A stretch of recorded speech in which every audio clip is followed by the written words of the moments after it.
Greetings, and today I'll be covering Jedi Survivor, and oh boy, do I have a lot to say about this game. I'll be talking about the gameplay, story, the good, and I'll also be talking about the bad.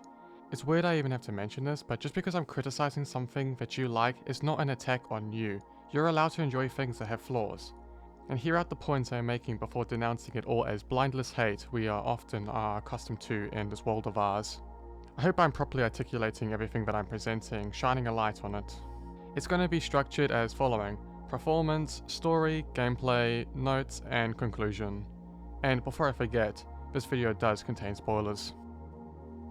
Can we agree this release now, patch later with games has become the norm, and I hate it? But in this case, they didn't even patch it later.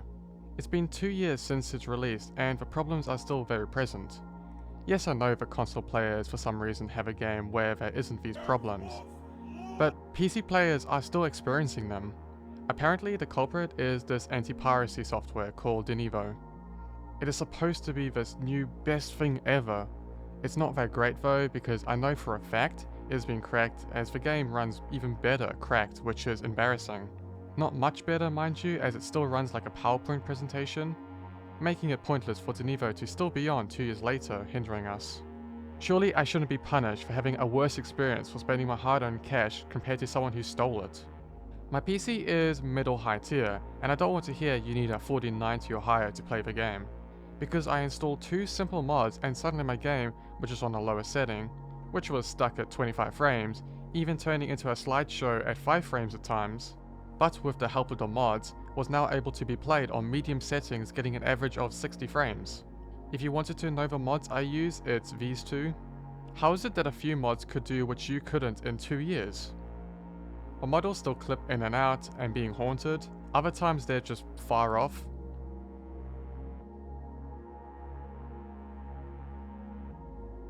Scuba is broken. I honestly think he's some sort of god because he's in the background of nearly everything, like Humpty Dumpty from Puss in Boots.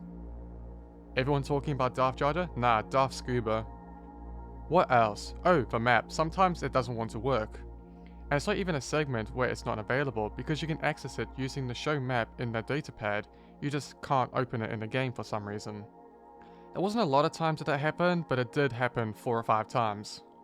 When entering the saloon, your camera is forced towards the door while loading the insides. But sometimes it will get stuck, so even if I walk inside, my head would still be looking towards the door, having to restart the game as I can't play the rest of the game looking towards that one particular door. Sometimes some dialogue would play, but it'll be drowned out with whatever background noise is playing at the time, making it sort of pointless. But yeah, that's all I can say with the actual hardware and performance, which should actually be fixed with an update, but I doubt it. The game builds upon Jedi Fallen Order, but it's sort of this weird middle ground where it takes a step forward and a step back at the same time. I did enjoy the game overall, but there's just so much good and bad with it that I can't tell where I would place it as a whole without breaking it all down. Let me remind you that the game is rated M for mature, meaning it's for people who are 16 and older. And I'll try to keep the story chronological. You open with Carl restrained, escorted by Coruscant security force and handed over to a senator who is trying to use Carl to gain favor with the Emperor. And I really do love the visuals, those outfits, and the whole bit about the senator, how his people hate him, but at least they're still alive and safe, for now. This was a very interesting aspect, and I wish it was more explored. But why did you openly tell a senator that you're after his secret intel on his yacht? Why on earth would you do this? If you wanted to inform the audience why you're here, then you could have written it in a smarter way. But instead you're openly telling him this allows him to wipe all the data before you even obtain it, which he should have done. But some miracle the senator doesn't wipe it out of stupidity. Why would you even risk the possibility by telling him? Also, it turns out the security force from the start is actually your new crew. But the one we're going to focus on is Bodhi, whose main motivation is the safety and well-being of his daughter. Can respect, but he does talk a lot about her, and I'll be referring to him as Daddy throughout. Daddy, I want another pony. You make it onto the yacht and find that the Galactic Empire is indeed galactic. This information is the location of all their bases. I don't think this information is ever used throughout the game, but oh well. The senator gets killed by the ninth sister. Not a complaint, but I did spend a lot of time trying to push her into this deadly flame. I know it's not the style of game, but I wish it was sort of a part of it. You kill her, escape with some damage to the ship, and all your crew dies except Daddy. With your gyro shot, you make an emergency landing on Kobo. You better like this planet, as this is where you're going to be for the majority of the game. You do visit other worlds, either being small or limited, only having a small amount of things to do. Rather than Fallen Order, where there are many worlds holding themselves up.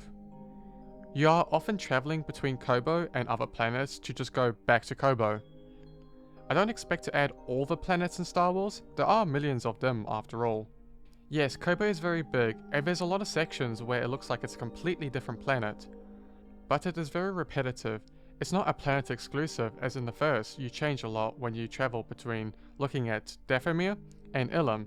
They are very diverse. If you want Kobo to be the central planet, then you need to make it so. I also do miss the choice we got when we got to choose which planet we go to first. It wouldn't have worked with this story, but they still could have tried to write it so we have some sort of choice in the story. You spend nearly all your time fighting the Bevlan Raiders, using reprogrammed CIS battle droids. And the Empire is sort of there as well, not changing much from the first game. You also have the wildlife, and that's about it outside of special events. Making your way to the saloon, we are introduced to Ravis, a great character, currently the leader of the Raiders. He backs away after you dispose of one of his men. We are then reacquainted with Geese, who owns the saloon. We fall into some ruins and find a droid called Z. The Force Vision Echo thing should not work on inanimate objects, such as the droid, but oh well. The droid was asleep for 200 years and our master was trying to bring the Jedi to Tanalorr. While exploring, we find a Bacta tank where we have a Force movie. Put your faith in what you most. With her and Dagan trying to convince the Jedi Order into using the planet before getting attacked. Far in the story, it's revealed that Dagan became enraged, and after killing many Jedi, she tries to stop him here. When he gets his limb cut off, with how it's shown, it should have been his forearm, not his shoulder.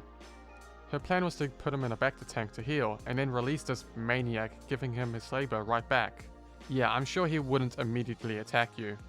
It's not like you did any therapy to him while he was taking a bath. Also, doesn't using the dark side properly take a lot of training?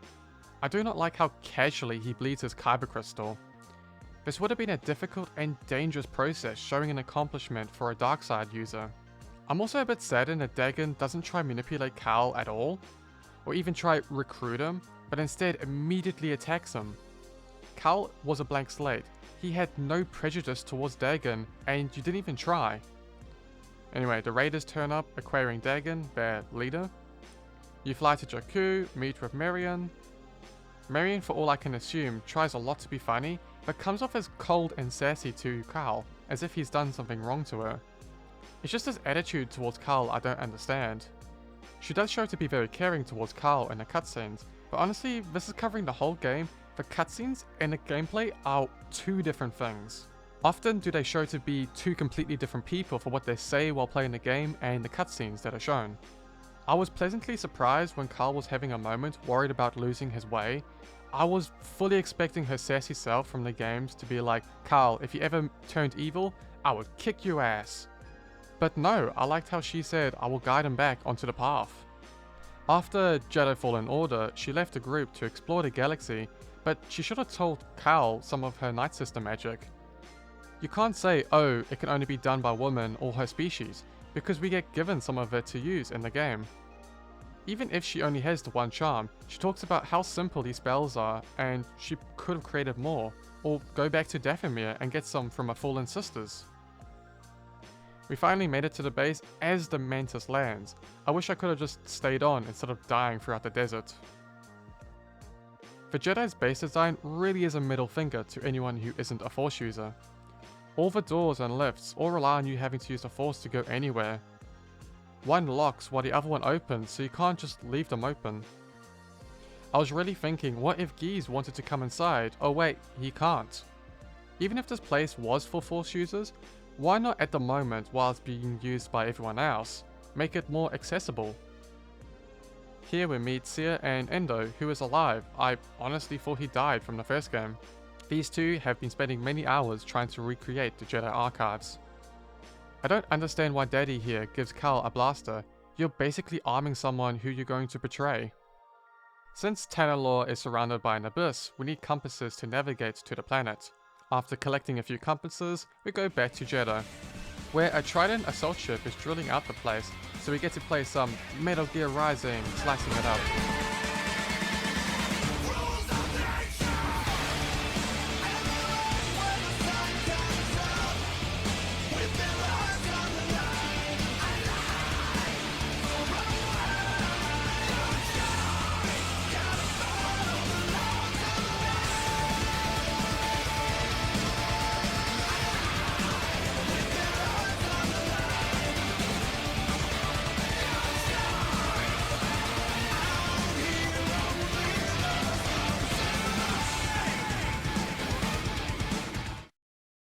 We are also introduced to the teleportation that Marion uses, which is really powerful, and I have no idea why all her sisters are wiped out with this being introduced.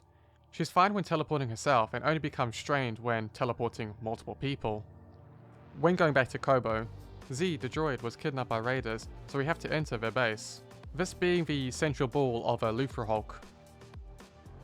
Here, where we fight Dagon again. We free Z. The raiders begin activating the arrays. We follow them to another planet. Here we fight Rayron, which I was really looking forward to as he's shown to have some sort of regenerative abilities. Finding out he served Dagon because he bested him in combat, earning his loyalty. When the Order came after them, he was eventually defeated, and dishonoring him by not giving him his warrior's death, keeping him in prison for centuries, until recently when their Order fell, he escaped. That is one thing I always wondered. How do you satisfy two parties if one culture wants a warrior's death and the other culture is to preserve life? Anyway, we fight, we defeat him, we try to recruit him, but he pushes for his death. We then go chase after Dagon, Carl taking a lightsaber blade, being so damaged he's writhing on the floor, not able to do anything, only a little bit later being completely fine. But him falling from a height he survived from unscathed before? Nah, he's incapacitated. Or I can say dead, as you are forced to press the respawn button. And it's canon, as that's how you progress through the game. Here we defeat Dagon, collecting the compass, and back to get it repaired. We get a lovely wholesome scene as they are drinking tea. What a splendid choice. Very sweet scene between these two, as he chooses her.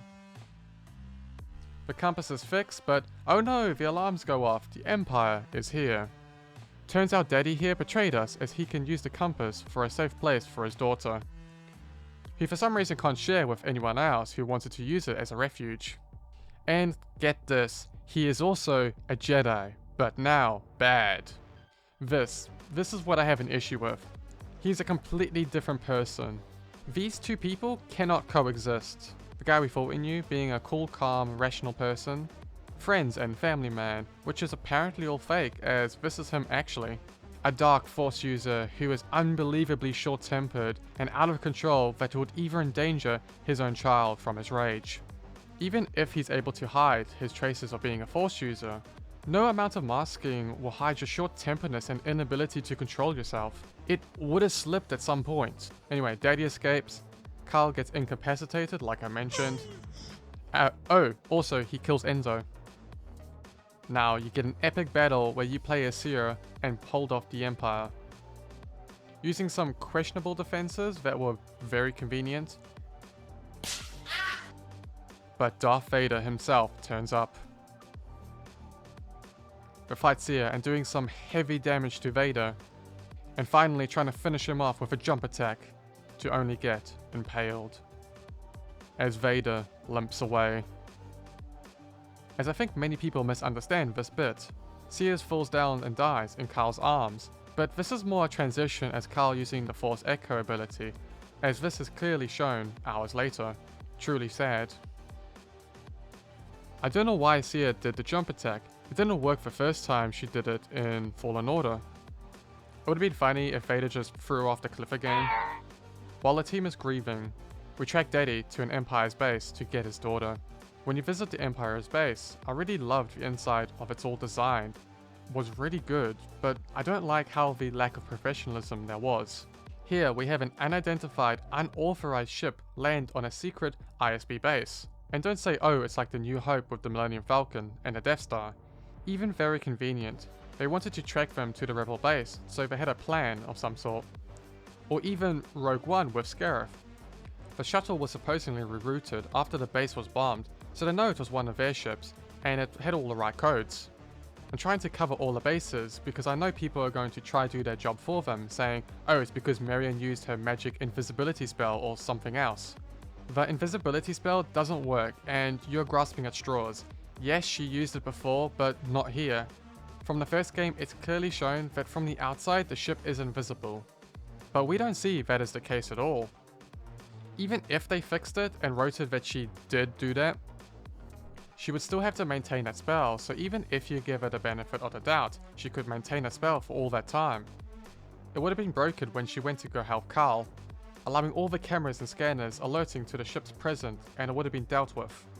Having an unidentified, unauthorized ship should have sent the entire facility into lockdown, but no stealing someone else's outfit to pretend to be staff hijinks would fly. Everyone would have been checked. Also, I wish there was the case where they say a special line that everyone is aware that they're being held at gunpoint, like a secret code, so everyone knows to come and help them with security. I think the last time I saw something like this was Cecil from Invincible, Step on me, mommy. You were really speaking for all of us. where he said that the tip was a bust. That being code for everyone to come. I'd assumed the first time we met you'd be strapped to an interrogation chair. Kinky. Oh, not like that! Pervert! Now with the ISB outfit. I loved how we get to wear it, it really does look great, and you get it from Commander Denvik after knocking him out. But they messed up with the ranking, as he's a chief supervisor of the base. He is still only a commander in rank. Here he is sporting 4 blue squares, and for ISB, that would be making him a captain. I do find it stupid that someone of lower rank having 2 blue squares, ISB being a junior lieutenant, is threatening their superiors with reports of insubordination for talking to them as they are loitering in the halls. What a complete turkey! You really think the Empire is going to act kindly with this incompetence you're displaying? What the biggest crime of all is, in the game, you don't even get to keep the outfit after the mission. I would have been wearing it for the rest of the game. We find the daughter, but Daddy's plan was to lure Carl here, so he can escape during the attack. But the game would have been on high alert and lockdown, so people would have been more alert. Marilyn comes to guide you back, not to fall too far from the path. Daddy escapes with the only way to get to Tanalor, the last working compass, but we discover that turning the arrays to the abyss allows us to access it as well.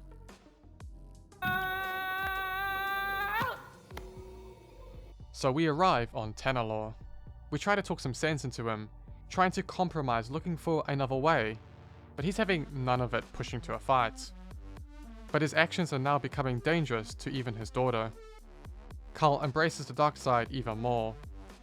We defeat him and try spare him, but he wouldn't stop, so we had to put him down. Did you shoot Greedo first, or did Greedo shoot you first? I don't care.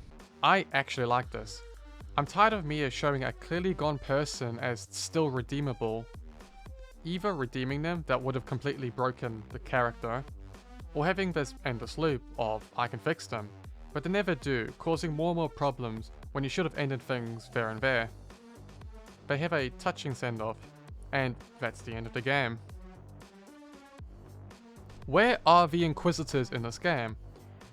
I see people defending this saying, oh, well, it's off-grid, because the Empire doesn't have any presence on Kobo. One, you are fundamentally wrong. The Empire very much has presence on Kobo. We even invade a few garrisons. The game takes place around 9 BBY, which the Kenobi show is also, oh, look at that, around 9 BBY. Let I remind you of the quote from the Grand Inquisitors when hunting Jedi. Scraps is all we have left. If they took a rumor to Tatooine, then surely they would have been racing to confirm the reports of a Force user on Kobo, as why wouldn't they? Assuming everyone Carl encountered he killed, they would have found the man having damage from a lightsaber, which would have been reported and the Inquisitors would still come running. Not to mention, they would 100% have recordings of a lightsaber and Force wielder. You cannot argue that they wouldn't. Even if the Inquisitors were somehow busy during their time, Vader would have come. And don't give me this, oh, ISB was covering it all up. Because that would have raised even more suspicion, as the reports and information isn't going through to those people.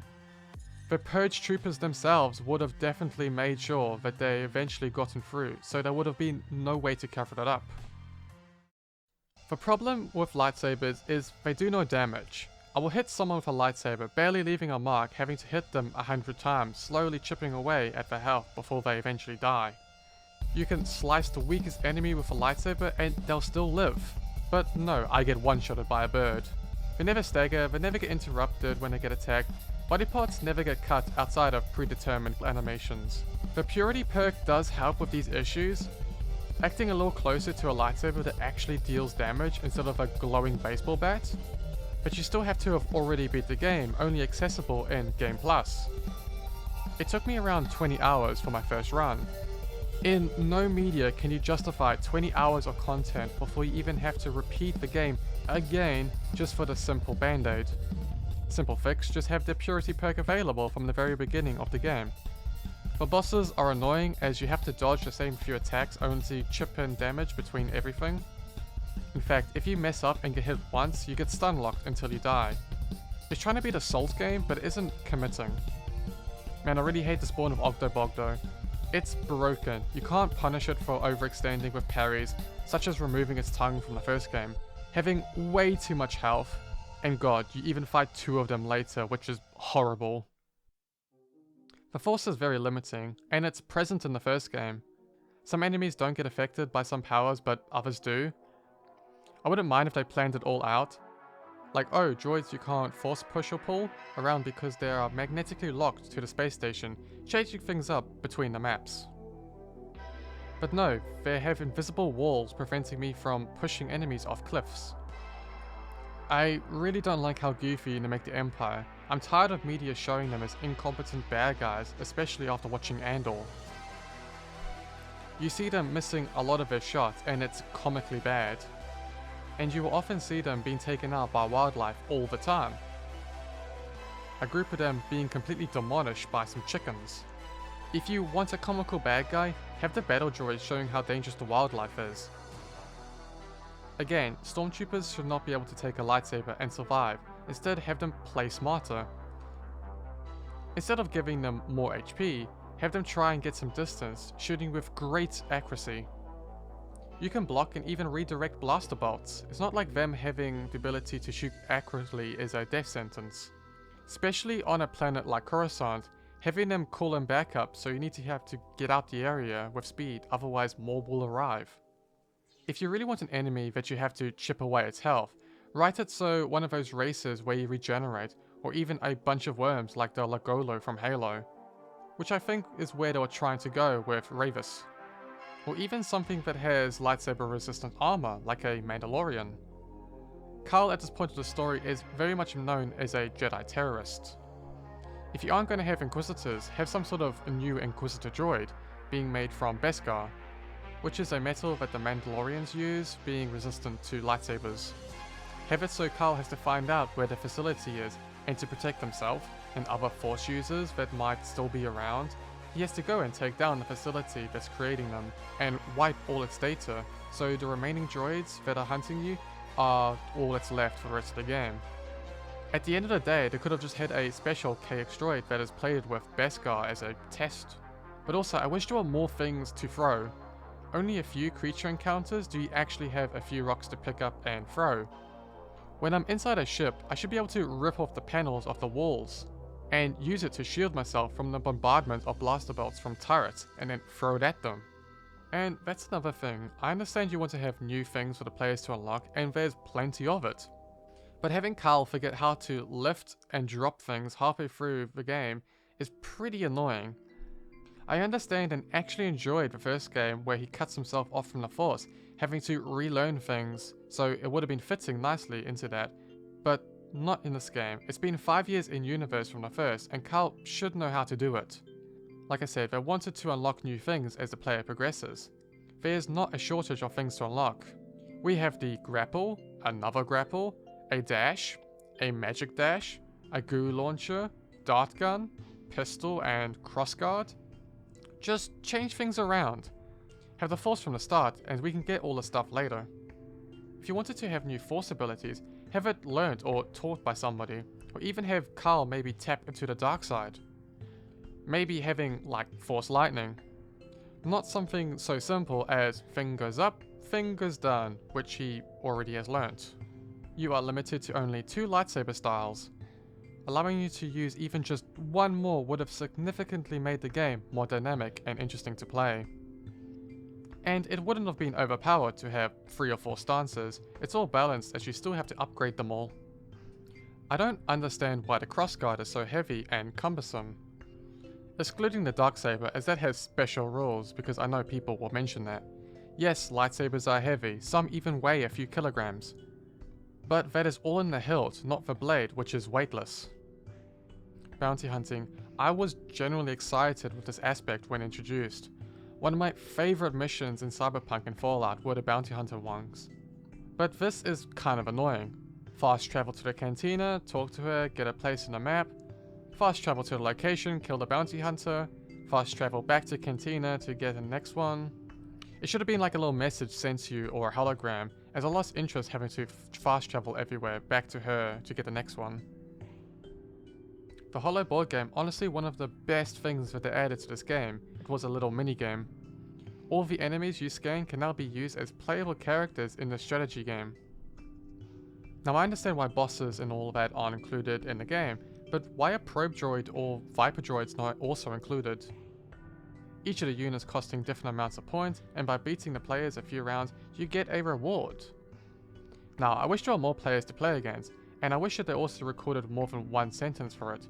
Because when getting defeated, it became annoying that the same voice line is played over and over again.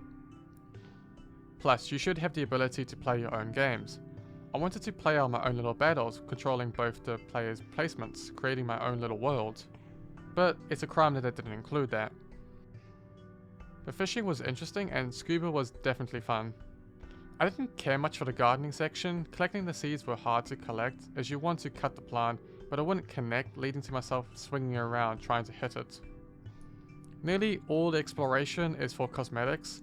Yes, you might stumble onto a person or a tier, but I don't know, I didn't feel the need to look behind every pillar or every corner like in Dead Space, leading me to overlook a lot of the details of the map, making it less impactful. I'll go over all these pretty quickly as it's disappointed that they're not included. The complete removal of the Mantis customization that was in the first game. All the lightsabers sound exactly the same, no customization. Cannot have 2 separate lightsaber colors.